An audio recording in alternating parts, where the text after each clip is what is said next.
नमस्ते सभी को।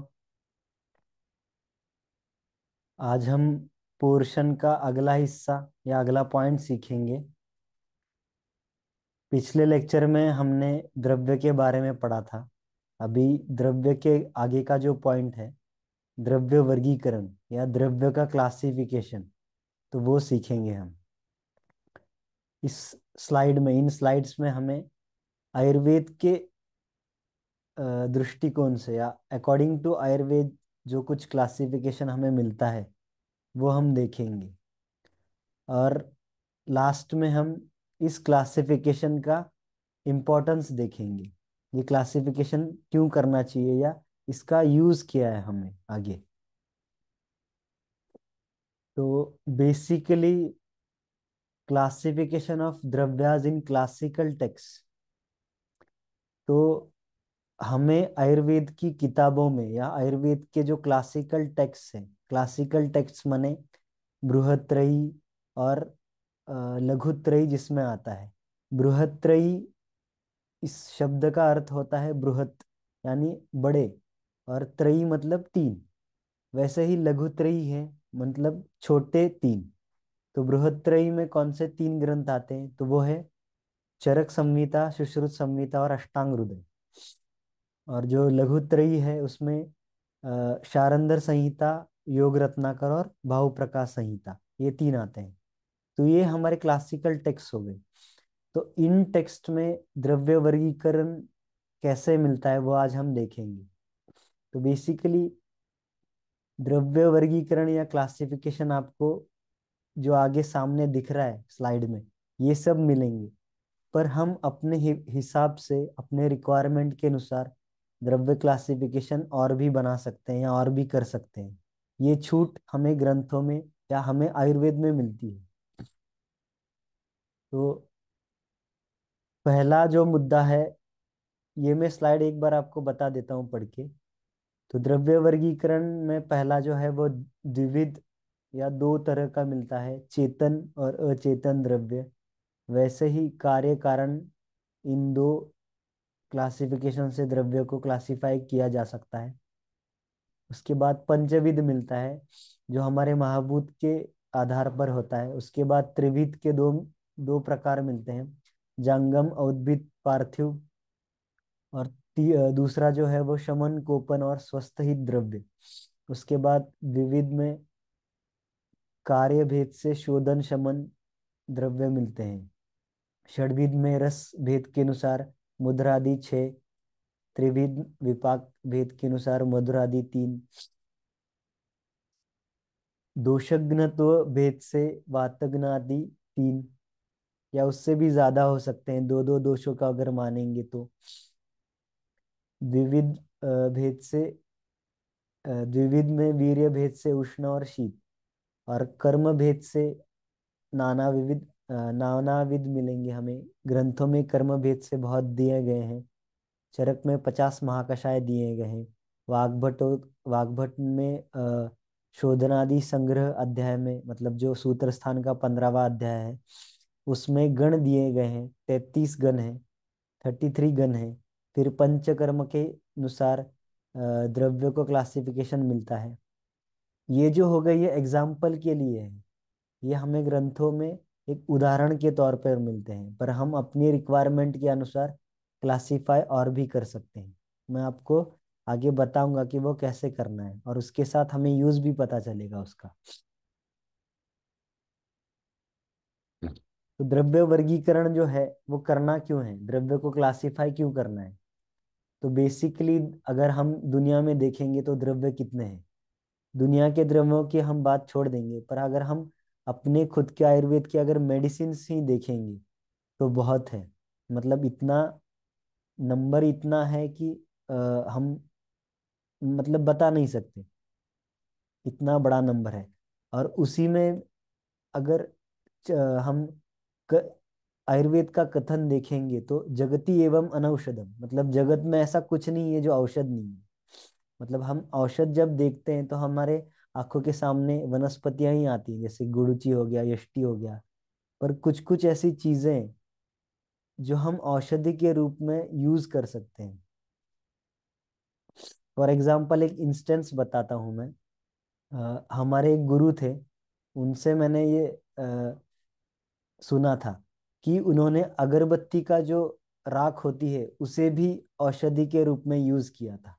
तो अब देखिए, मतलब अगरबत्ती की जो राख है वो तो एक मेडिसिन के तौर पर हम नहीं देखते हैं, पर ये भी मेडिसिन के तौर पर हम यूज कर सकते हैं।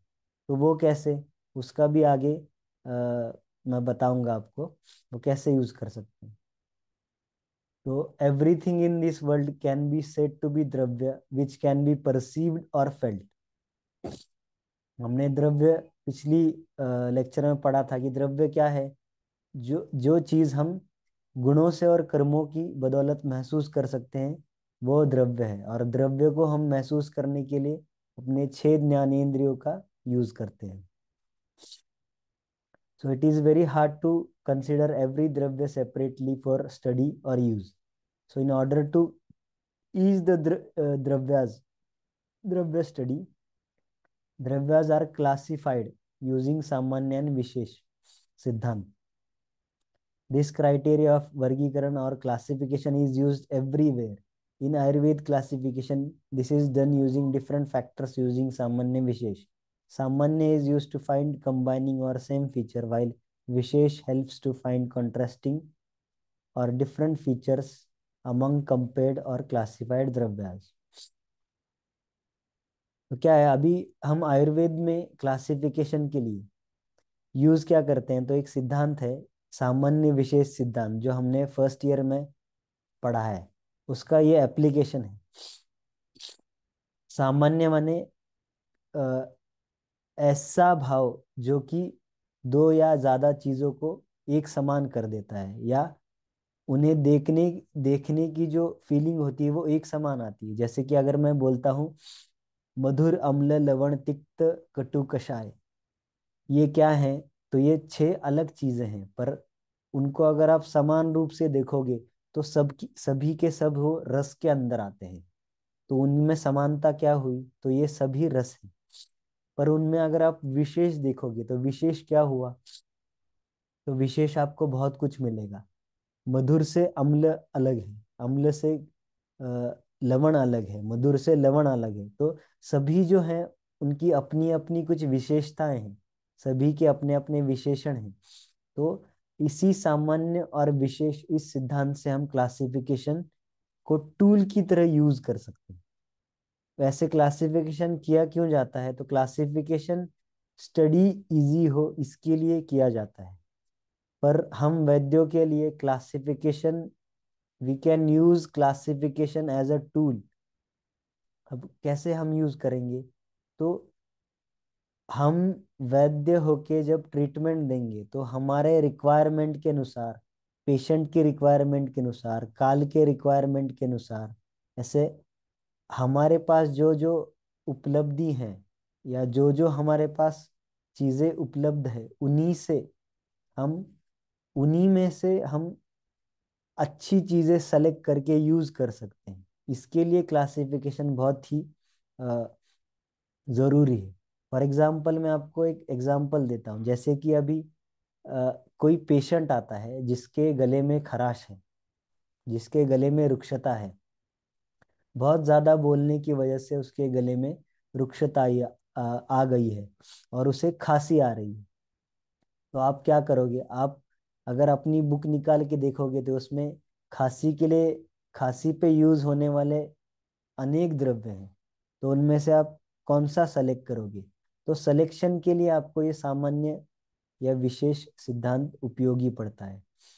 अभी जो पेशेंट है उसकी खराश को ठीक करने के लिए मैं उसके हेतु देखूंगा, जो कि ज्यादा बोलना या रुक्षता हुई, तो फिर और उसका सिम्टम्स देखूंगा जो कि है खांसी आना। तो चरक के सूत्र स्थान चौथे में आपको एक गण दिया है कासहर गण, आप वो डायरेक्टली यूज कर सकते हो। पर आपकी रिक्वायरमेंट क्या है, जो आगे वाला पेशेंट आया है वो वातज कास का है, उसको जो कास है वो वातज या वात दोष प्रधान का है। तो आपकी जो कासहर की जो लिस्ट है 10 द्रव्यों की, जिसके जो द्रव्य हैं वो मैं बताता हूँ। सारिवा, इक्षुमूल, मधुक,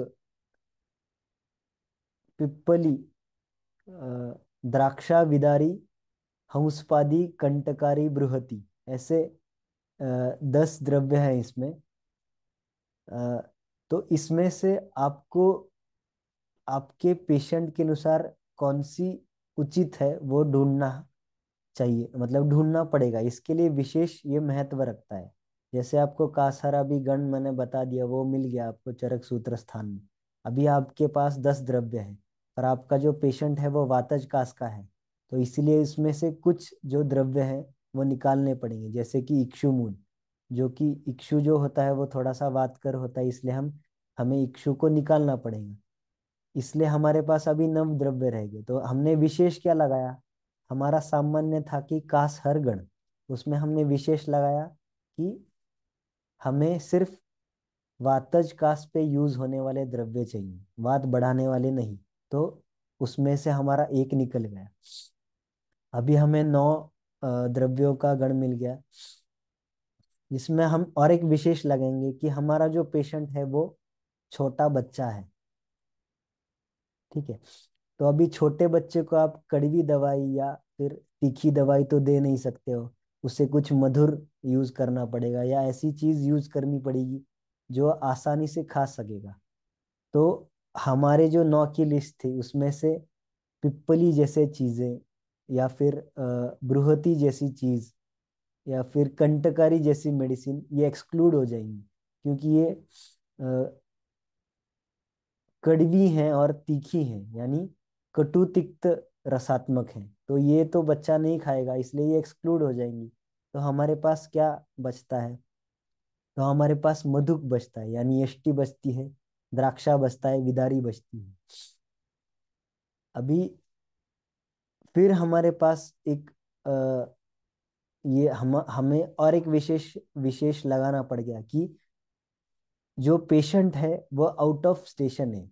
मतलब उन्होंने आपको कॉल पे पूछा है कि सर ऐसे ऐसा खांसी है, और आपने लक्षणों से जान लिया कि ये वातज खांसी है, और उनके बच्चे को खांसी है, छोटा, जो 2 से 3 साल का है, और वो बाहर हैं कहीं जहाँ पे उसे दवाइयाँ उपलब्ध नहीं होंगी। तो आप क्या करेंगे?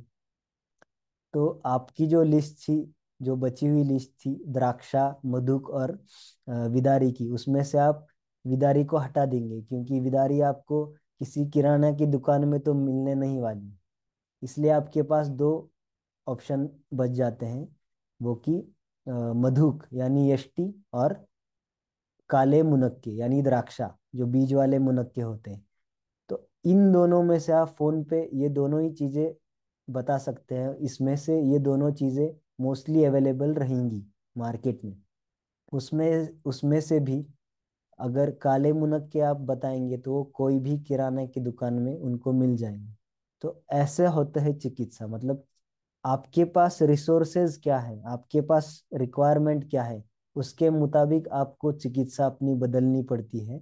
और उसके लिए ये क्लासिफिकेशन जो है वो बहुत ही महत्व रखता है। और इसी क्लासिफिकेशन के 2 पॉइंट मैंने बताए, सामान्य और विशेष सिद्धांत जो है, ये आपको कैसे यूज करना है। तो अभी हम द्रव्य वर्गीकरण के टाइप्स देखेंगे। तो पहला जो है वो है चेतना की दृष्टि से द्रव्य का वर्गीकरण क्या है। तो चेतना की दृष्टि से दो दो वर्गीकरण आते हैं।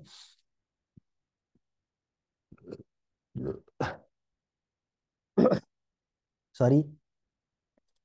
तो सेंद्रियम सेंद्रियम चेतनम द्रव्यम, निरेंद्रियम अचेतनम। चेतना यानी लाइफ, जीवित, जीवितनेस या जीवित जो स्थिति है ना, उसे चेतना बोलते हैं।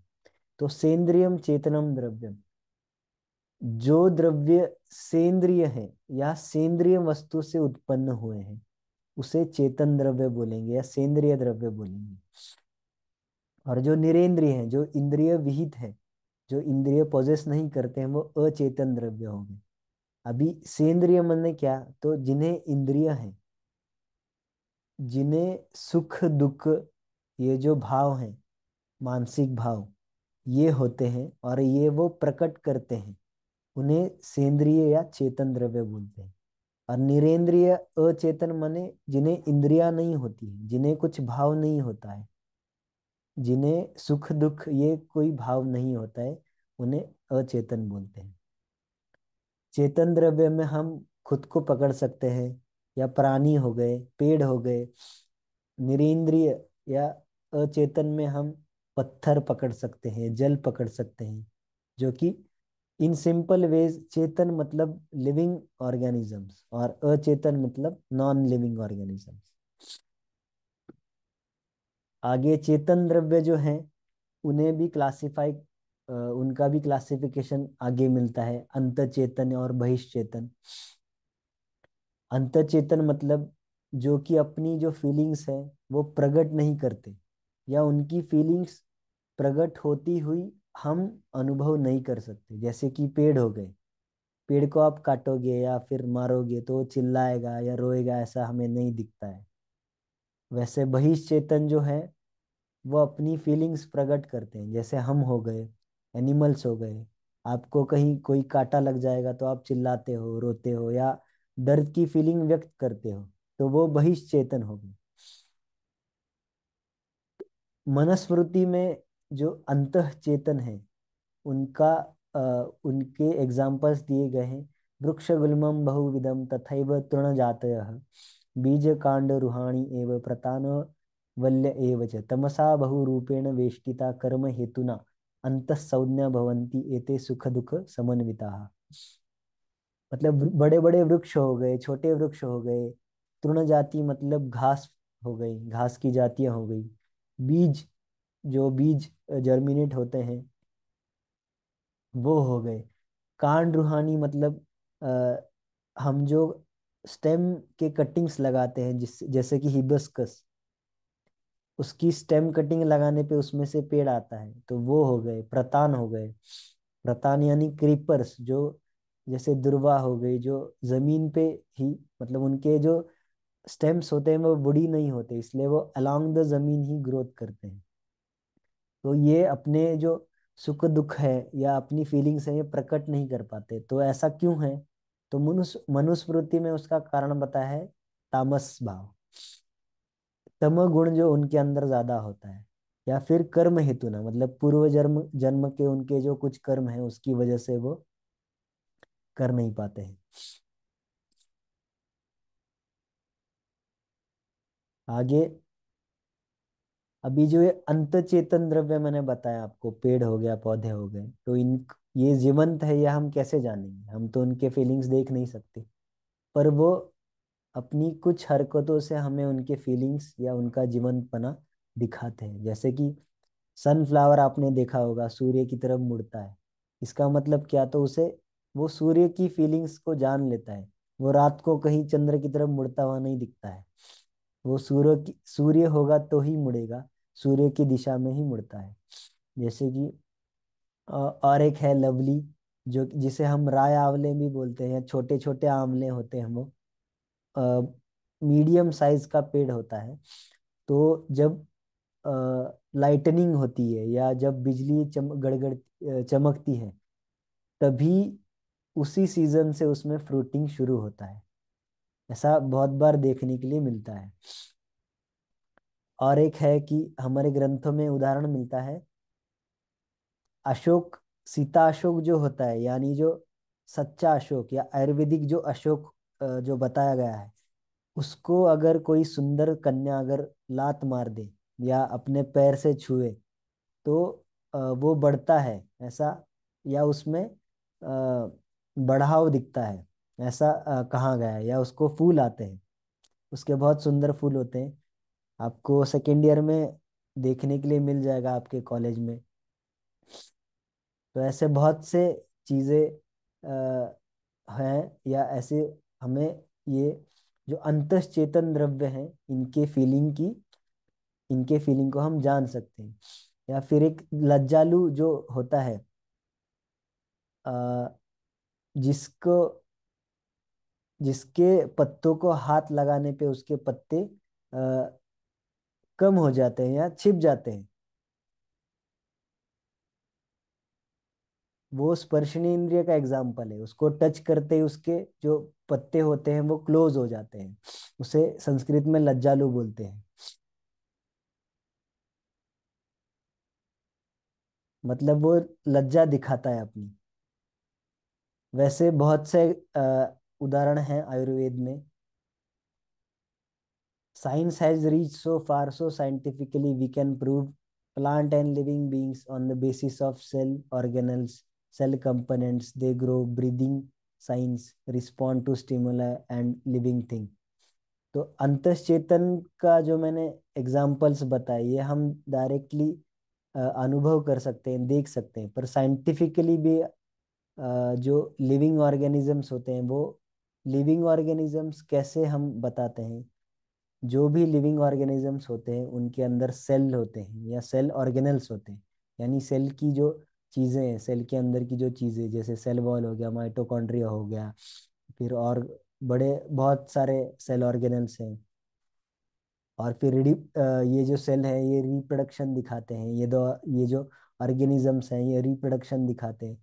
तो ये जो सब बातें हो गई, सेल, सेल ऑर्गेनिजम्स, फिर रिस्पॉन्ड टू स्टिमुलाई, फिर रिप्रोडक्शन, ये सब आपको या हमको अंतश्चेतन में और लिविंग बीइंग्स में ही मिलती है।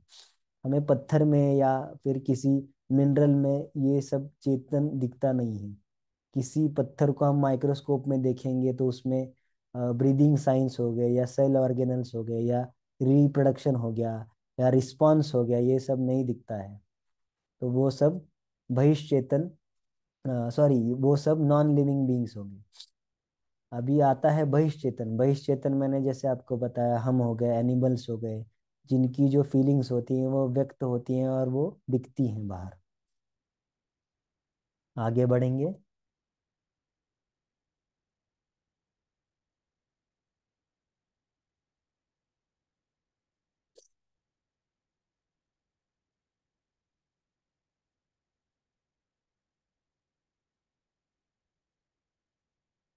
आगे की जो स्लाइड है वो द्रव्यों के दो भेद बताती है, कारण और कार्य, अ, इस फैक्टर पे।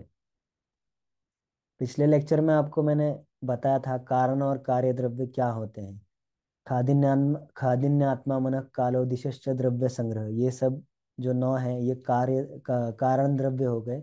और इन्हीं नौ के कारण सृष्टि उत्पत्ति होती है या सृष्टि का ओरिजिन होता है। और इनसे जो कुछ उत्पन्न हुई चीजें हैं वो सब कार्य द्रव्य में आती है।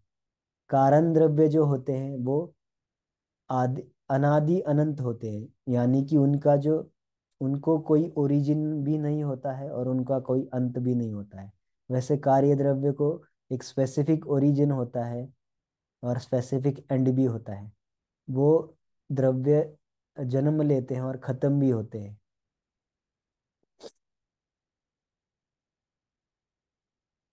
तो अभी ये जो कारण द्रव्य हैं ये नौ बताए नौ बताए गए ग्रंथ में। और ये जो नौ कारण द्रव्य हैं इन्हें हम अपने इंद्रियों से नहीं देख सकते हैं।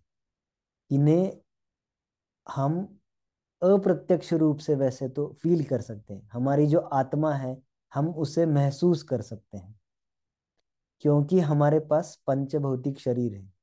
ठीक है। पंच महाभूतों की वजह से ही हम कारण द्रव्य को महसूस कर सकते हैं, नहीं तो हम कारण द्रव्य को महसूस नहीं कर सकते। कोई भी ले लो, आप दिशा ले लो। अब दिशा पंच महाभूत शरीर की वजह से ही महसूस कर सकते हो। वैसे तो दिशा नाम की कोई चीज जग इस जगत में अस्तित्व नहीं रखती है। जो कुछ रखता है वो रेफरेंस के अनुसार, जैसे कि अभी मैं बोलता हूँ ये नॉर्थ है, तो हम किस आधार पे कहते हैं ये सब? तो ये सूर्य के आधार पे कहते हैं हम। और ये क्यों कह सकते हैं हम? क्योंकि हमारे पास पांच भौतिक शरीर है, या सूर्य जो है ये चीज ये पांच भौतिक है। तो इसके आधार पे हम अ, कारण द्रव्य को महसूस कर सकते हैं। वैसे ही आप काल भी देख लो, टाइम भी देख लो। हमारे भारत का जो टाइम है वो अलग है, पाकिस्तान का अलग होगा, अमेरिका का अलग होगा। तो ये हमारे यहाँ 12 बजेंगे तो उनके यहाँ 12 बजेंगे, ऐसा नहीं। तो ये जो टाइम है ये एक रेफरेंस पॉइंट से चलता है। और वैसे भी काल अनादि अनंत है, उसको ना कोई स्टार्टिंग है ना उसका कोई एंड है। तो ये द्रव्य हम पंच महाभौतिक या पांच महाभौतिक शरीर में रहकर ही अनुभव कर सकते हैं। तो हमें जो लेना है, हमें जो मतलब जो है, वो कारण द्रव्य से भी है और कारण कार्य द्रव्य से भी है। तो पर मोस्टली ये जो सभी चीजें हैं, मैंने जैसे आपको बताया कि कारण द्रव्य हम महसूस कर सकते हैं पंच भौतिक हमारे पास शरीर है उसी के लिए, इसीलिए हमें सब कुछ देखना जो है वो महाभौतिक के चश्मे में से ही देखना है। ठीक है, समझ गए? मतलब पंच महाभौतिक, ये जो विचार हम छोड़ ही नहीं सकते। हर जगह पे हमें ये पंच महाभौतिक विचार ही करना पड़ता है। मोस्टली हम कार्य द्रव्य जो है वही यूज करते हैं, पर मन जो है ये कारण द्रव्य है। और हमारा जो मन है, आपका जो मन है, ये पांचभौतिक मन है। ये कार्य जो कारण द्रव्य मन बताया है वो वाला मन नहीं है। हमारा मन जो है वो पांचभौतिक मन है। हम कुछ हमारी पसंद का खाएंगे तो हमारा मन प्रसन्न हो जाता है, इसलिए ये पांचभौतिक है, क्योंकि ये गुण दिखाता है और कर्म भी दिखाता है। अगर हम दुखी होंगे तो हमारा मन भी दुखी होगा। शरीर में कहीं अगर दर्द होगा तो मन खुश नहीं होता है, इसलिए वो पंचभौतिक है। आगे का जो पॉइंट है, जगति एवं अनौषधम न किंचित विद्यते द्रव्यम मशान्नार्थ नानार्थ योगयो। ये जो जगत है इसमें ऐसी कोई भी चीज आपको नहीं मिलेगी जो मेडिसिन, जो औषधि नहीं है, या उससे आप औषधि के रूप में यूज नहीं कर सकते। अब आप बोलेंगे ऐसा कैसा हो सकता है? जैसे कि कोई खराब चीज है वो भी आप मेडिसिन के रूप में यूज कर सकते हो, पर कैसे? तो वशान्नानार्थ योग आपकी रिक्वायरमेंट के अनुसार और आपकी नॉलेज के अनुसार, आपकी बुद्धि के अनुसार, आपकी जो रिक्वायरमेंट है, आपका आपके पास जो रिसोर्सेज है, इनको आप मिला के सामने वाली चीज को आप मेडिसिन बना सकते हो। और एक मैं एक उदाहरण देता हूँ। बहुत ही बड़े वैद्य हैं प्रता जोशी करके, महाराष्ट्र में हैं वो। तो उन्होंने हमें बताया था, उनके वो पहले एलोपैथी प्रैक्टिस करते थे। तो उन्होंने एक पेशेंट, उनके पेशेंट थे जिनको जॉइंट्स का पेन था, और उस पेन के लिए उन्होंने, आई थिंक मुझे दवाई अभी तो फिलहाल याद नहीं है, शायद स्ट्रेप्टोमाइसिन होगा या पेनिसिलिन होगा, ऐसी दवाई का इंजेक्शन तब आता था। तो उन्होंने उस पेशेंट को दिया था और उस पेशेंट में बहुत ही बड़ा रिएक्शन आ गया, वो पेशेंट बेसुध हो गया। तभी वो उन्होंने बीएमएस एमडी ही किया हुआ है, पर तभी उनको आयुर्वेद का इतना नॉलेज नहीं था। तो अभी क्या करेंगे? और उनके जो पेशेंट थे वो बड़े घराने के थे, तो उनको ठीक करना तो उनका ये मतलब उनको ठीक करना ही पड़ता था उनको। तो वो उस स्थिति में से निकल भी नहीं सकते थे। तो उन्हें क्या सूझा? तो उन्हें सूझा कि आप पेशेंट के जो रिश्तेदार थे उनको उन्होंने बताया कि आप पूछा कि आपके पास अदरक तो होगा? तो वो बोले हाँ। तो अदरक का रस निकाल के आप अ, जो बेसुध हुआ था पेशेंट उसके पूरे शरीर पे लगा दीजिए, ऐसा बोले। और मैं एक आधे घंटे में आता हूँ। और वैसा बोल के वो चले गए। चले गए मतलब वो जाने ही वाले थे वैसे तो। पर आयुर्वेद का कमाल देखिए, उनके बुद्धि में तब जो सूझा उन्होंने डायरेक्टली उनको बोल दिया। उनके घर वालों ने उस अदरक का रस निकाला, पूरे शरीर पे लगाया, और हुआ क्या, 5-10 मिनट में पेशेंट उठ गया, और उसको उठ के 1-2-3 उल्टियां हो गई, बहुत सारा कफ निकल गया। उस उल्टी होने की वजह से उनको बहुत ही अच्छा लगा। 15 मिनट में उनके पास फोन आ गया प्रताप जोशी सर के पास कि ऐसा ऐसा हो गया है। तभी उन्होंने ठान दिया कि हम मैं आयुर्वेद करूंगा इससे आगे। तो कहने का तात्पर्य क्या है कि जगति एवं अनौषधम, आप किसी भी चीज को औषध के रूप में यूज कर सकते हो। सिर्फ नसीब के भरोसे नहीं, तो उसके बारे में आपको थोड़ा सा एक द्रव्य गुण का एक बेसिक नॉलेज भी होगा, तो भी आप आराम से उसे वशान नानार्थ योगयो हो, इसके मुताबिक यानी आपकी बुद्धि के अनुसार, आपके रिक्वायरमेंट के अनुसार, आपकी योजना के अनुसार आप उसे यूज कर पाओगे। आगे का हम भेद देखेंगे। पंचविध भेद से, पार्थिवादि भेद से 5 टाइप के द्रव्य हमें मिलते हैं। पृथ्वी, आप, तेज, वायु और आकाश प्रधान द्रव्य। तो अभी पिछले लेक्चर में मैंने जैसे बताया था कि अभिव्यंजक उत्कर्षः तु अभिव्यंजको भवति, यानी एक चीज में जो महाभूत प्रधान रहेगा उसी से उसको पहचाना जाएगा।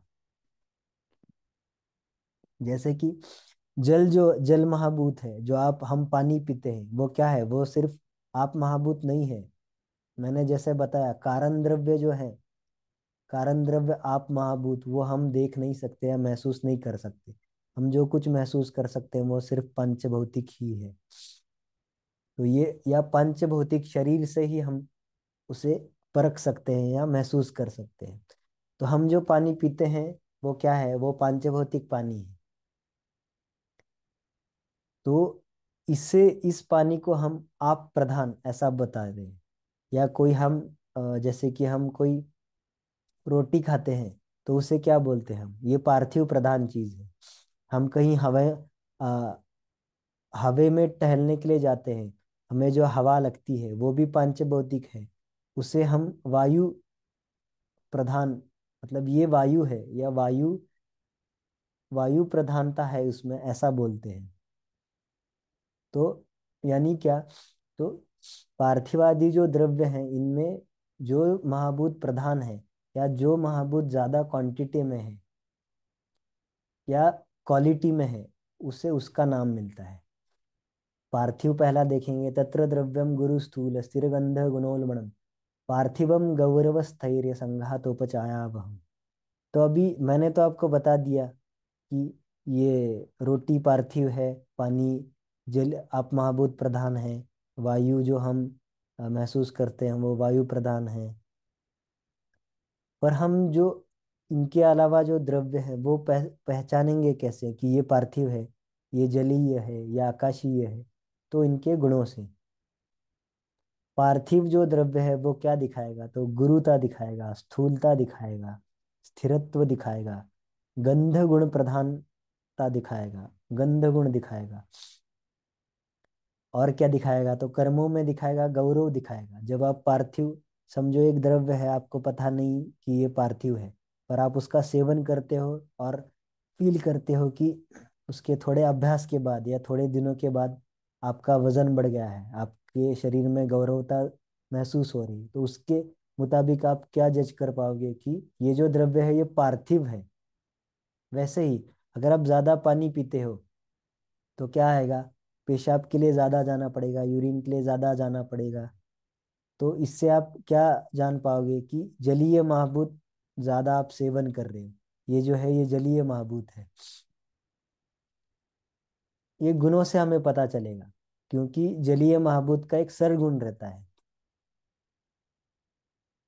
यानी सर मैंने बहना।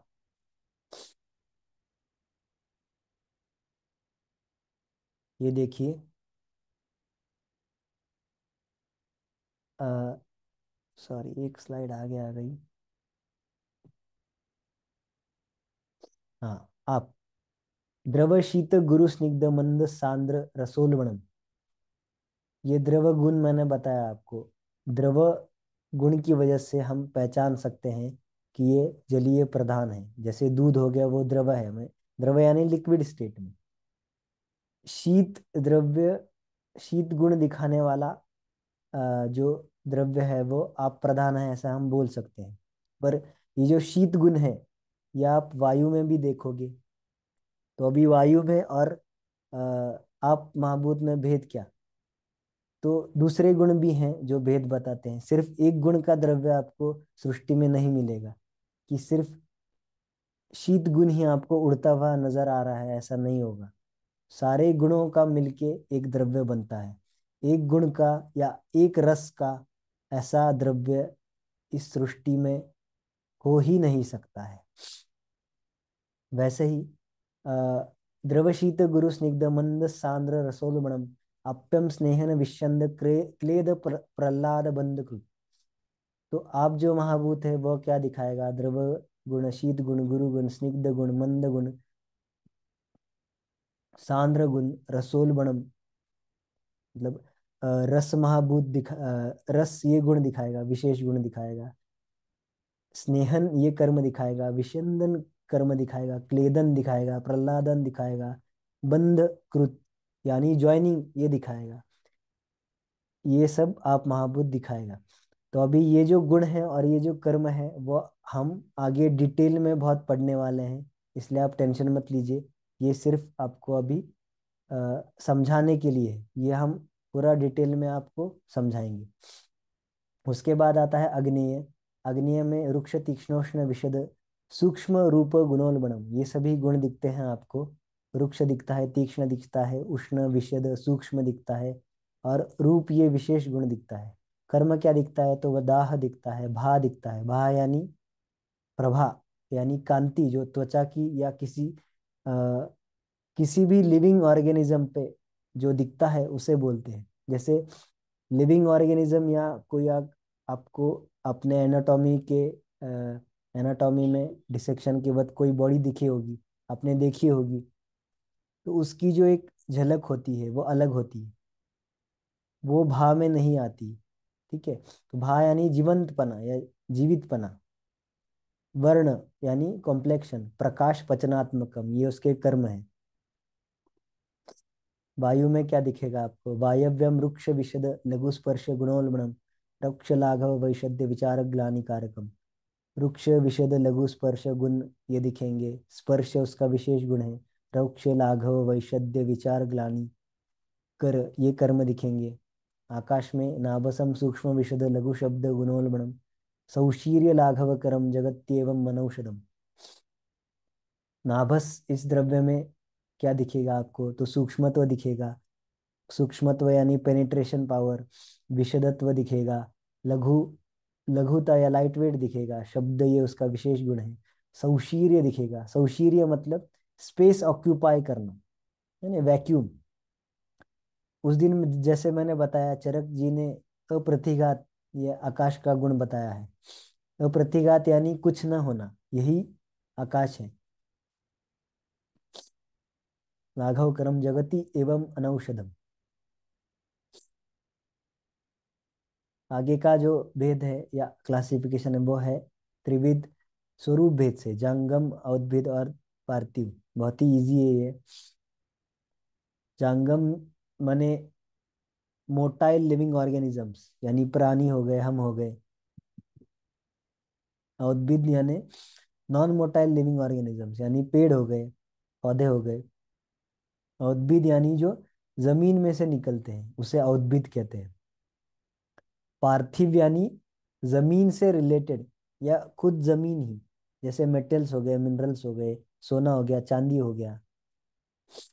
द द्रव्याज ऑब्टेन्ड फ्रॉम जंगम द्रव्याज like their urine feces come under non living things but are included in jangam dravyas only। ठीक है, यानी कि अ, बहुत सी जगह पे हम गाय का जो गोबर है वो भी यूज कर सकते हैं। जैसे कि फॉर एग्जांपल पंचगव्य घृत, ये आपको बहुत ही बड़ा उदाहरण देखने के लिए आगे मिलेगा।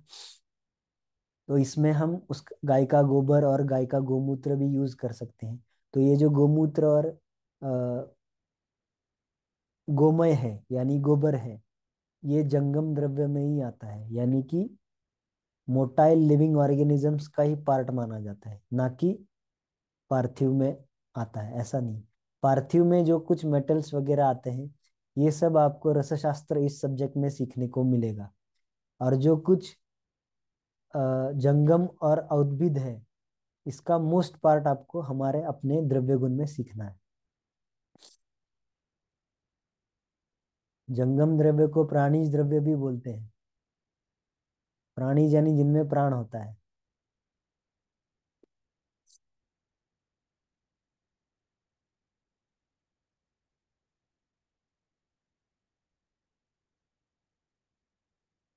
आगे, मधुनी गौरस पित्तम वसा मज्जा श्रुगामिषम मणिमूत्र जंगेम्य जंगमेभ्य प्रयुज्यन्ते केशलोम निरोचना। जैसे मैंने आपको बताया कि जो एनिमल प्रोडक्ट्स हैं वो भी एनिमल या जंगम के अंडर ही आते हैं। जैसे कि दूध हो गया, मधु हो गया, फिर वसा हो गई। वसा, वसा यानी शुद्ध मांस से यह स्नेह। शुद्ध मांस को जब उबालते हैं तो उसका जो स्नेह होता है उसे वसा कहते हैं। और मज्जा जो होती है वो हड्डियों का जो स्नेह होता है, बड़ी बड़ी हड्डियों का, या सरक्त मेद, उसे मज्जा कहते हैं।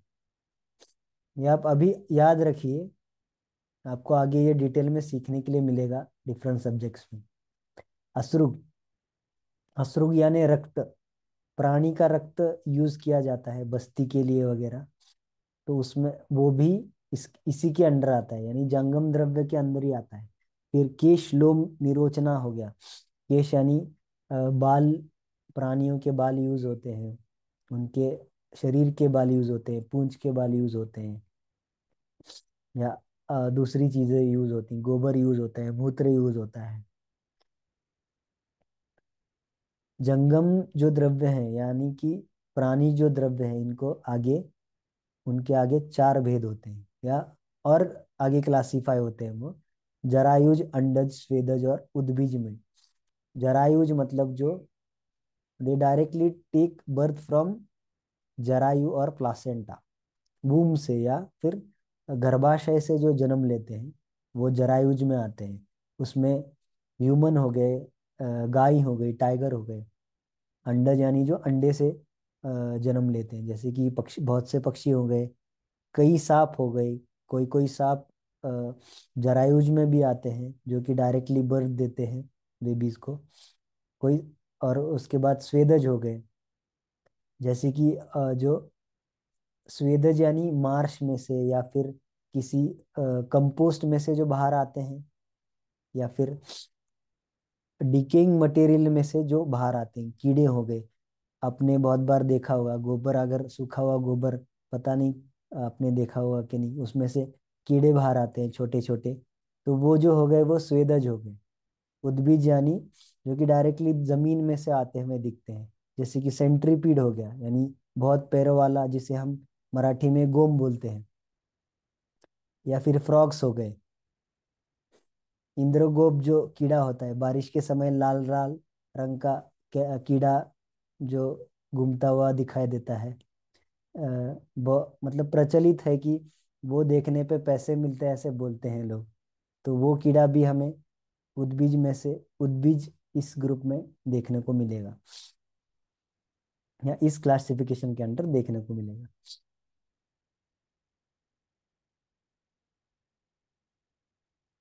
तो अभी जो अ, हमने जंगम देखे, उसके बाद है उद्भिद। उद्भिद यानी living bodies which don't move, यानी पेड़ हो गए, पेड़ पौधे जो कुछ है। तो अभी इनके भी चार भेद होते हैं: वनस्पति, वानस्पत्य, विरुद्ध और औषधेय। वनस्पति यानी the plant which do not possess flowering, जैसे कि बैनियन ट्री हो गया, जिसके फूल आपको दिखेंगे नहीं, पर फ्लावरिंग तो होना ही है उसमें। एक्चुअली वो हमें नेकेड आई से नहीं दिखता है, पर माइक्रोस्कोपी के लिए वो होता ही है, क्योंकि फ्रूटिंग फ्लावरिंग के बिना नहीं हो सकती। तो बैनियन ट्री हो गया, पीपल का पेड़ हो गया, जिसे जिसमें फ्लावरिंग नहीं दिखती है पर डायरेक्टली फ्रूट्स दिखते हैं, तो ये वनस्पति इस कैटेगरी में आता है। वानस्पत्य मतलब जिसके फूल और फल दोनों भी दिखते हैं नेकेड आई से, जैसे कि दाड़िम हो गया, यानी पोमोग्रेनेट, अनार हो गया। विरुद्ध मतलब क्या, जैसे कि जो सपोर्ट से चढ़ते हैं, सपोर्ट से ग्रो होते हैं, जैसे कि जिन्हें टेंड्रिल्स होती हैं, या फिर जो कि रूट से ग्रो करते हैं। जैसे कि हम दुर्वा देखेंगे तो अपने उसके स्टेम में से या उसी में से रूट्स निकल के आते हैं और वो आगे बढ़ती जाती है। जैसे जैसे आगे बढ़ेगी अगले हिस्से में रूट्स आएंगे और वो वहीं गिर जाएगी और उसमें से नया प्लांट आना या अ, नया पार्ट आना शुरू हो जाएगा। आप पीछे का काट दोगे तो फिर से आगे बढ़ता ही रहेगा। ये रीजनरेशन के लिए या रिप्रोडक्शन के लिए का ये मेथड है उनका। तो वो सब जो होते हैं ये विरोध में आते हैं। उसमें the ground creepers, climbers, vines यानी ग्रेप वाइन्स आ गई, द्राक्षा आ गया। They take support of other plants and things and climb upon them. Examples द्राक्षा हो गया, गुड़ूची हो गई, बहुत ही यूजफुल वनस्पति है गुड़ूची, गिलोय। बाबा रामदेव को आपने सुना ही होगा, गिलोय को कितना उनका मतलब बहुत ज्यादा उदाहरण देते हैं वो गिलोय का। औषधि मतलब they mostly include plants in which after flowering and fruiting they die. मतलब उनका जब औषधि, औषध, औषधय किसको बोलते हैं तो ऐसे प्लांट्स जो फ्लावरिंग या एक फ्रूटिंग के बाद मर जाते हैं या फिर एक सीजन के बाद वो मर जाते हैं। उसमें मोस्टली हम जो हमारा जो स्टेपल फूड होगा, यानी वीट होगा या राइस होगा वो आता है। गोधुम ये वीट को बोलते हैं और शाली राइस को बोलते हैं संस्कृत में, आयुर्वेद में। लास्ट जो आता है वो है पार्थिव भेद। जंगम, अद्भिद और पार्थिव हमने देखा था। तो पार्थिव में यानी सारे मिनरल्स, मेटल्स जो कि धरती का ही एक भाग होता है या धरती खुद अ, मिट्टी या पत्थर होते हैं उन्हीं का वो भाग होता है। ये उसमें क्या क्या आता है तो सोना आता है, चांदी आता है। ये सब आपको डिटेल में रसशास्त्र में पढ़ने के लिए मिलेगा। और एक इसमें पॉइंट है, पार्थिव जो द्रव्य है इनको और दो तरीके से क्लासिफाई किया गया है कि प्राकृत और कृत्रिम। प्राकृत या माने नेचुरल, जिसमें कि कांस से आता है। कांस से ये जो मेटल है ये आता है, जिसे ब्रास बोलते हैं, पीतल बोलते हैं। कृत्रिम में, आर्टिफिशियल में, सॉरी सॉरी कांस से जो है ये आर्टिफिशियल है, ठीक है, जो कि तांबे का और यशद इसका कॉम्बिनेशन है, ठीक है। कांस्य या ब्रास मतलब पीतल, जो हम पीतल देखते हैं, पीतल के बर्तन या भगवान के लिए जो कुछ आरतियां होती हैं वो पीतल की होती हैं। तो ये तांबस्य और यशद नाम का एक द्रव्य है, उससे बना हुआ होता है। ये दोनों जो है ताम्र और यशद ये नेचुरल है, और इनके मिक्सिंग या इनका मिक्सचर से जो कुछ बना है वो कांस्य है या ब्रास है, पीतल है।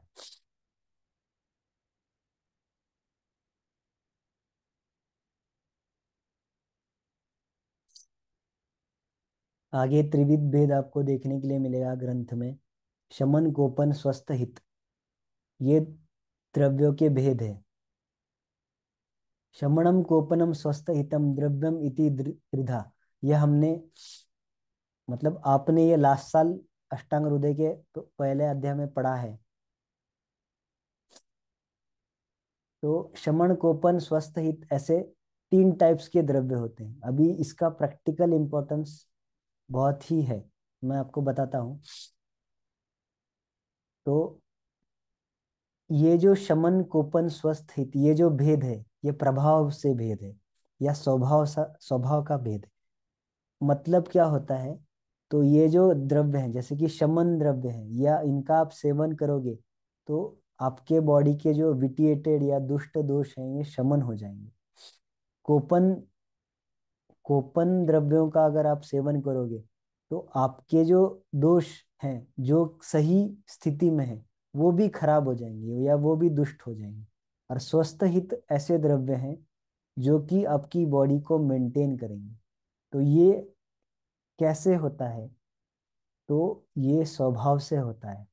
समझो कोई इंसान है जिसकी इम्यूनिटी बहुत अच्छी है, अगर वो कोपन द्रव्य अगर कंज्यूम करेगा, कोपन द्रव्य यानी जो बहुत ही दुष्ट कर देते हैं शरीर को, वैसे द्रव्य अगर वो खाएगा या उसके सेवन करेगा, तो भी उसकी इम्यूनिटी कितनी भी हो, उसका उन द्रव्यों का उस पर परिणाम कोपन ही होगा, खराब ही होगा।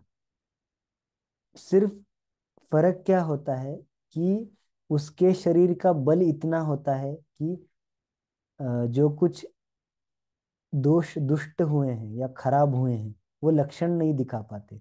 मतलब व्याधि या दोषों का बल बहुत कम होता है उसकी बॉडी के बल के मुताबिक या उसकी इम्यूनिटी के मुताबिक।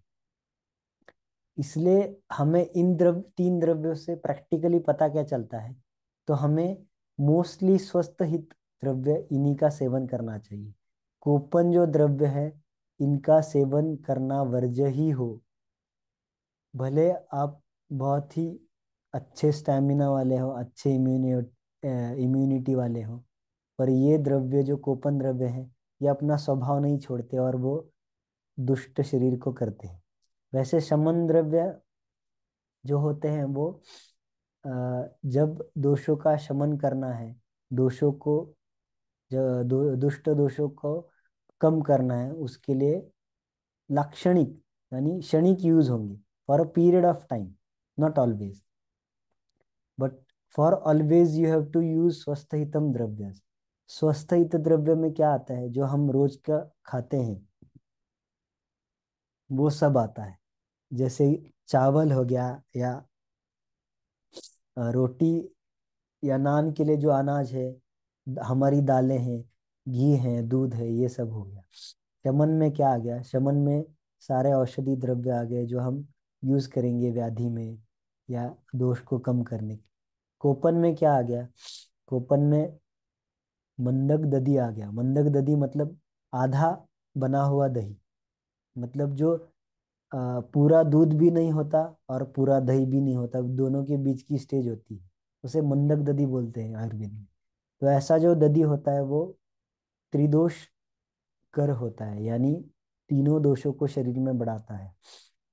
आपकी इम्यूनिटी कितनी भी हो, आप मंदक दधी खाओगे तो उससे दोष खराब होने ही होने हैं, भले उसके लक्षण न दिखें पर दोष खराब होते ही हैं।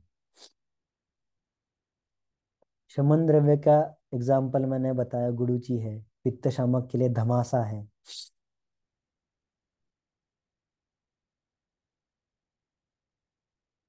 आगे का भेद है कार्य भेद से शोधन और शमन।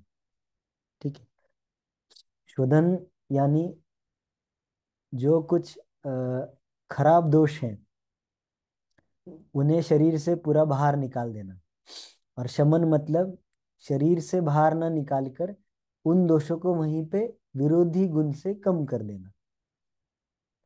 अब ये होता कैसे है, तो देखिए, न शोधयति न द्वेष्टि समान दोषान तथा उदहतान समीकरोति विषमान शमनम तद्यथा अमृता। अमृता यानी गिलोय। न शोधयति न द्वेष्टि, जो शरीर से बाहर निकाल भी नहीं फेंकती है, और जो यानी ये दो काम करती है, ये जो द्रव्य होते हैं ये दो काम करते, मतलब जो बड़े हुए दोष हैं उनको निकाल कर फेंकते नहीं हैं, और जो दोष अपनी स्थिति में है या अच्छी स्थिति में है उनको हाथ नहीं लगाते।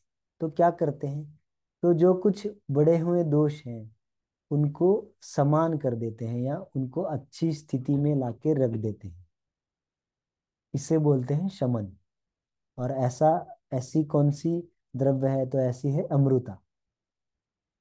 अमृता आप कौन से भी दोष में शमन के लिए यूज कर सकते हो, बहुत ही अच्छा ड्रग है अमृता यानी गिलोय। विशोधन क्या है, तो स्थानाद बहिर्नयेद ऊर्ध्वम अधो वा मल संचयम देह संशोधनम तस्माद देवदाली फलम यथा।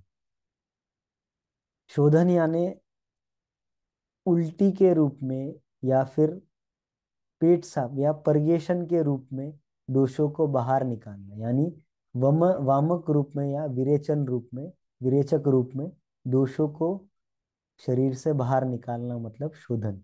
इसके लिए देवदाली जो ग्रंथों में बताया गया है, ये दोनों तरफ से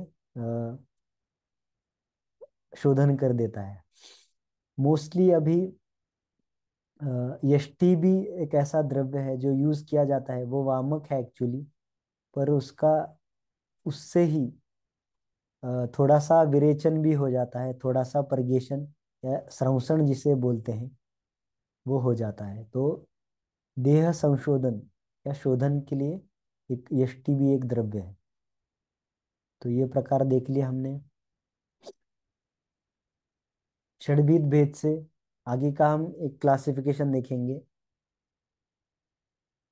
जस्ट अ मिनट।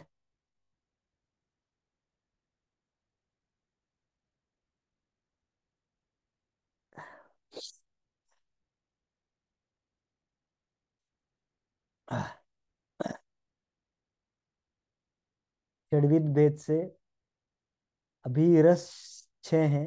स्वादु अम्ल लवण तिक्त उष्ण कषाय। स्वादु मने मधुर, अम्ल मने सोर खट्टा, लवण यानी सॉल्टी, तिक्त यानी कड़वा, उष्ण मंस तीखा रस, मिर्ची का जो रस, और कषाय का मतलब एस्ट्रिंजेंट, यानी जामुन का जो रस होता है, जैसे मुंह ऐसा अखड़न टाइप होता है, वो कषाय होता है। तो इन रसों के अनुसार हम द्रव्य का भेद कर सकते हैं। मतलब मधुर रस के जो द्रव्य हैं, मधुर प्रधान रस के जो द्रव्य हैं, वो हम मधुर गण में डाल सकते हैं। ठीक है। मैंने आपको पहले भी बताया था और एक बार बताता हूँ कि ऐसा एक भी द्रव्य नहीं होता जिसे जिसमें एक ही रस हो। ठीक है। एक रस प्रधान होता है और बाकी के जो रस होते हैं या होता है वो अनुरस होते हैं, पर एक रस का द्रव्य बहुत ही कम मिलता है। तो 6 टाइप्स में आपको 6 अलग वर्ग मिलते हैं, और अष्टांग हृदय में ये 10 सूत्र स्थान के 10वें अध्याय में दिए गए हैं। घृत हेम गुड़ाक्षुड़ मोच चोच परुष्कम, ये मधुरगण के द्रव्य हैं। घृत, हेम, हेम यानी सोना, मोच यानी केला, ऐसा अलग अलग द्रव्य हैं। गण में हम आगे सीखने ही वाले हैं। अभी मैं बता के आपको कंफ्यूज नहीं करूंगा, हमको आगे ये डिटेल में सीखना ही है। फिर तीन होते, त्रिविध होते हैं विपाक भेद से, मुद्रादि। विपाक 3 टाइप के होते हैं, स्वादु अम्ल कटुकात्मक। स्वादु, अम्ल और कटु या उष्ण। तो इनके अनुसार, विपाक के अनुसार आप द्रव्यों को इन 3 ग्रुप्स में डाल सकते हो और वैसे यूज कर सकते हो। जैसे कि फॉर एग्जाम्पल, जो कच्चा आम होता है, जब वो कैरी होता है या कच्चा होता है तब वो अम्ल विपाक का होता है और उष्ण वीर्य का होता है, और जब वो अच्छा सा पक जाता है तो वो मधुर विपाकी और शीत वीर्य का हो जाता है। तो ऐसा आप डाल सकते हो। मतलब ये दोनों, कच्चे आम में और पके हुए आम में विपाक के अनुसार भेद गिरता है, या विपाक इस विशेषण के अनुसार एक ही समान द्रव्य में ऐसा भेद दिखता है। और एग्जांपल्स भी हैं। मधुर में, मधुर विपाक में आपको आंवला मिलेगा, दाड़िम मिलेगा। अम्ल विपाक में आपको अम्लिका मिलेगी या टैमरिंड मिलेगा। इमली, दाड़िम, जो कच्चा दाड़िम होता है या कच्चा अनार होता है, छोटा सा बाल अनार, वो इसमें आएगा। कटु विपाक में आपको जो मिर्ची हम यूज करते हैं, हरी मिर्ची, वो मिलेगी। फिर जो मरीच यानी कि ब्लैक पेपर मिलेंगे। और सभी स्पाइसेस होते हैं वो कटु विपाक के और उष्ण वीर्य के होते हैं। दोषग्न भेद से हमें 3 इस ग्रुप में हम विभाजन कर सकते हैं, या इससे ज्यादा भी कर सकते हैं। वात पित्त, पित्त कफ, कफ वात, ऐसे दो दो दोष को रख के भी हम 6 ग्रुप्स में फिर द्रव्यों को डिवाइड कर सकते हैं अपनी यूज के अनुसार। ये जो सभी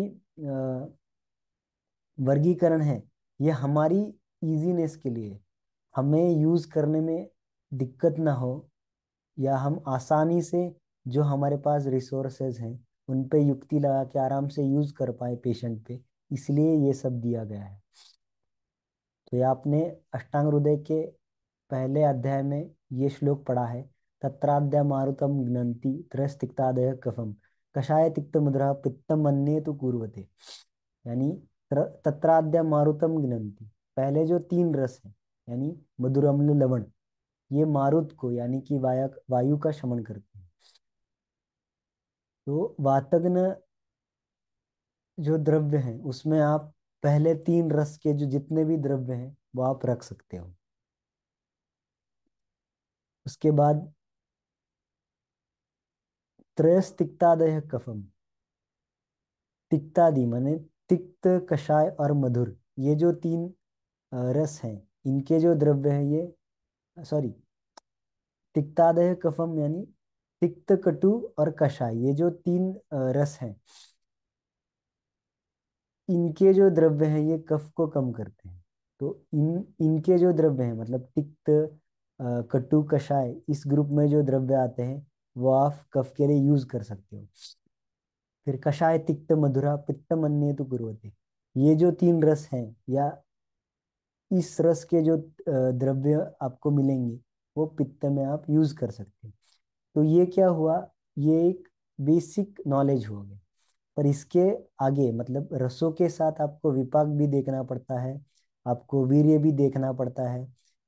फिर ये तो द्रव्य की बातें होगी, पेशेंट का आपको अग्नि देखना पड़ता है, वय देखना पड़ता है, ये भी सभी देखनी पड़ती है। सिर्फ इतनी चीजें देखने से मतलब देखने पर ही चिकित्सा आ गई ऐसा नहीं है, बहुत सारी चीजें देखनी पड़ती हैं। बताने का तात्पर्य ये है कि बहुत सारे फैक्टर्स हैं जिस जिसके जिनकी सहायता से आप क्लासिफाई कर सकते हो सामान्य और विशेष इस सिद्धांत की मदद से, और चिकित्सा में मतलब चिकित्सा करने के पास बहुत ही पास जा सकती है। चिकित्सा वैसे तो मुश्किल है बहुत, क्योंकि आयुर्वेद में बहुत चीजों को महत्व दिया गया है, वो हम एक लेक्चर में देखेंगे। पर सिर्फ मैं बताने का तात्पर्य यह है कि बहुत ही अलग अलग जो क्लासिफिकेशन है उन सबको एकत्र करके या उन सबको दिमाग में रख के चिकित्सा करनी पड़ती है। सिर्फ एक क्लासिफिकेशन से, जैसे कि वातग्न भेद से, मतलब जैसे कि अभी सभी मधुर द्रव्य वातक नहीं होंगे ऐसा भी नहीं है, इसलिए दूसरी चीजें भी हमें देखनी पड़ेंगी। विविध वीर्य भेद से हो गया, उष्ण और शीत, ये 2 वीर्य हैं। उष्णम शीतम विधैवान्य वीर्यम आचक्षते अपि। तो 2 वीर्य से 2 क्लासिफिकेशन हो गए। जो उष्ण वीर्य के द्रव्य हैं वो आप उष्णता का यूज करने के लिए यूज कर सकते हो, जो शीत वीर्य के द्रव्य हैं वो उष्णता कम करने के लिए आप यूज कर सकते हो। तो उष्ण वीर्य में मैंने जैसे आपको बताया बहुत सारे मसाले आते हैं हमारे किचन के, मरीच, हिंगू, आम्र, आम्र यानी कच्चा आम, चित्रक, भल्लातक हो गया। शीतवीर्य में आपको दूध मिलेगा, उशीर मिलेगा, यानी कि खस जो हम शरबत पीते हैं वो, नींब मिलेगा, घृत मिलेगा।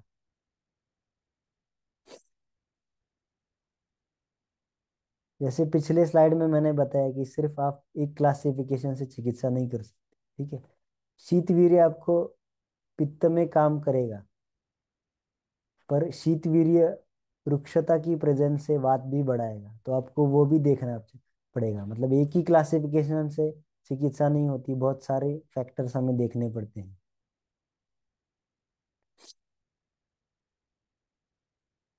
कर्म और गुण भेद से, अभी द्रव्य क्लासिफिकेशन अगर हम कर्म और गुण भेद से देखेंगे तो हमें बृहत्त्रयी में बहुत ही अच्छा मतलब डायरेक्ट टू यूज ऐसा आपको मिलेगा।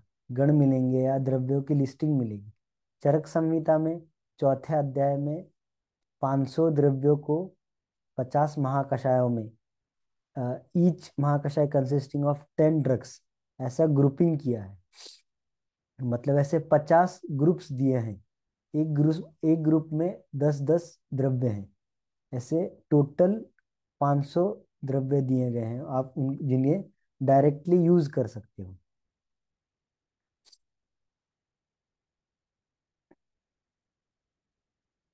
उसी के साथ चरक सूत्र स्थान में आपको आहार द्रव्य और द्रव द्रव्य, ये 26वें अध्याय में वर्गों में विभाजित किया, या वर्गों की क्लास में या वर्गों में क्लासिफिकेशन किए हुए मिलेंगे।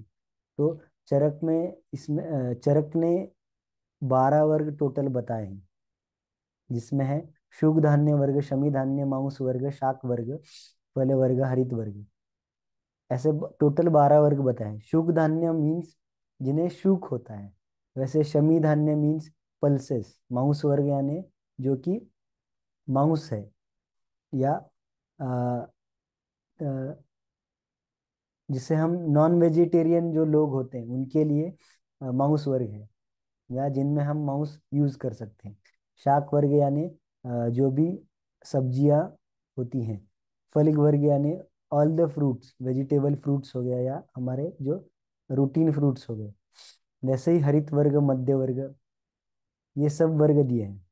यानी कि क्या, तो ये सब जो हैं ये क्लासिफिकेशंस हैं।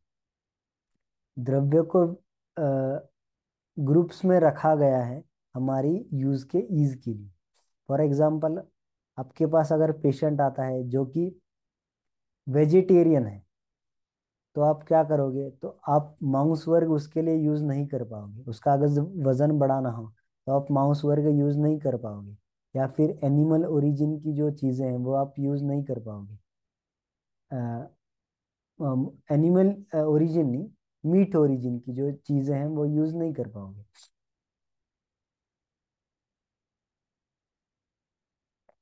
ये जो सभी चीजें हैं, ये जो वर्ग हैं, बृहत्त्रयी के भी और दूसरे ग्रंथों के भी हम अ, बहुत ही विस्तार से या थोड़े विस्तार से हम देखने वाले हैं आगे।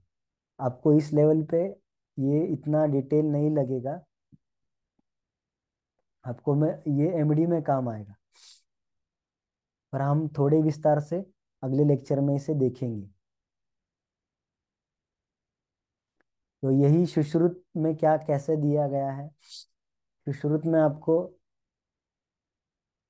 38 जो सूत्र स्थान का अध्याय है उसमें आपको 37 गण मिलेंगे या 37 ग्रुप मिलेंगे, जिसमें समान या सिमिलर काम करने वाली द्रव्यों को रखा गया है। उसी के साथ सुश्रुत ने भी चरक की तरह जो द्रव द्रव्य है और अन्न द्रव्य है, यानी खाने पीने की जो चीजें हैं उनको भी गण में या वर्ग में डिवाइड करके क्लासिफाई किया गया है। जैसे कि मध्य सॉरी जल वर्ग, क्षीर वर्ग, दधि वर्ग, तक्र वर्ग, घृत वर्ग, बहुत ही बड़ा क्लासिफिकेशन है, ये भी देखेंगे हम। वाग्भट ने भी चरक और सुश्रुत की तरह द्रव्य द्रव्य की लिस्टिंग बनाई है। उन्होंने भी जल वर्ग, क्षीर वर्ग, इक्षु वर्ग, तैल वर्ग बताया है, बहुत सारे और वर्ग बताए हैं। और वाग्भट जी ने 15वें यानी शोधनादि संग्रह इस अध्याय में 33 गण बताए हैं, जो कि आपको याद करने पड़ेंगे, जिससे कि आपको इजी हो जाएगा प्रैक्टिकली, और स्टडी में तो आपको लगने ही वाले हैं। तो ऐसे जो 33 गण हैं वो ऐसे द्रव्यों को रखे गए हैं जो कर्म में सिमिलर हैं। तो ये बृहत्त्रयी ग्रंथों का हो गया।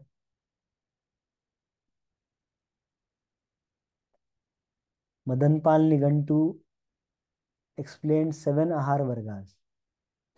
तो मदनपाल जो निघंटू यानी ऐसे ग्रंथ जिनमें सिर्फ द्रव्यों के बारे में बहुत ही डिटेल में रस, वीर्य, विपाक, कर्म, प्रभाव, इनके अनुसार उनका डिटेल्ड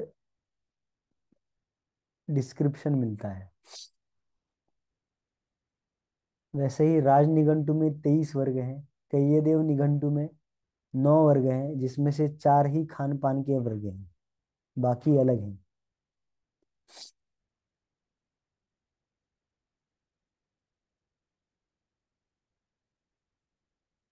भाव प्रकाश ये जो संहिता है उसका एक निघंटु है, उसमें 16 आहार द्रव्य वर्ग हैं, जिनका नामकरण उन्होंने आम्रादि वर्ग, अ, अ, जैसे कि फल वर्ग को आम्रादि वर्ग बताया है, क्योंकि जिसमें आम्र ये जो है वो पहले आता है। धान्य वर्ग में धान्य वर्ग, शाक वर्ग, मांस वर्ग, कृतान्न वर्ग, वारी वर्ग, दुग्ध वर्ग, ऐसे अन्य भी वर्ग बताए हैं। फिर लोलिम राज, जो जिन्होंने वैद्य वसंत ये ग्रंथ लिखा है, उसमें 7 आहार द्रव्य वर्ग बताए हैं। माधव द्रव्य गुण में टोटल 29 वर्ग बताए हैं, उस जिसमें से 27 वर्ग ये आहार और द्रव द्रव्य यानी ड्रिंक्स के लिए हैं। बाकी के जो हैं वो अ, अलग वर्ग हैं। इन द्रव्य गुण संग्रह चक्रपाणि दत्त हैज एक्सप्लेन्ड 15 वर्ग।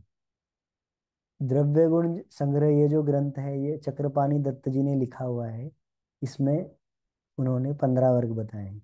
शालिग्राम निघंटु में वैसे ही 23 वर्ग बताए हैं, उसमें से 13 रिलेटेड हैं आहार और द्रव द्रव्य वर्ग के साथ। तो अभी ये जो चीजें हैं ये आपको याद रखनी पड़ेगी, ये आपको याद ही करना पड़ेगा। ये आपको इतनी डिटेल में तो नहीं है, पर ये सभी चीजें मतलब बृहत्त्रयी और इसमें से कुछ जो निघंटु हैं, इनकी जो खासियत है, इनकी जो विशेषताएं हैं, या इन इन टेक्स्ट में से द्रव्य गुण की क्या क्या चीजें विशेष मिलती हैं, वो एक बार हम देखेंगे अगले लेक्चर में। पर ये आपको याद करना पड़ेगा परीक्षा की दृष्टि से, ठीक है। प्रैक्टिकली इसको इसमें से सिर्फ लेना इतना ही है, क्योंकि ये जो सभी ग्रंथकार है इन्होंने अपनी रिक्वायरमेंट के अनुसार, अपनी नॉलेज के अनुसार, उनको जैसे उन्होंने जैसे भापा या उनको जैसे ज्ञान हुआ उसके मुताबिक उन्होंने वर्ग किए हैं। हमें नीड नॉट कि इसी को फॉलो करना है या इतने ही वर्ग होने चाहिए, ऐसा नहीं है। पढ़ने में ईज हो और पढ़ने से भी ज्यादा हमें प्रैक्टिकली पेशेंट पे यूज करने के लिए, स्वस्थ व्यक्ति को स्वास्थ्य देने के लिए, जो आतुर है या व्याधित है उसको व्याधि मुक्त करने के लिए हम ये क्लासिफिकेशन कैसे यूज कर पाएंगे, उसके लिए ये सब वर्ग है।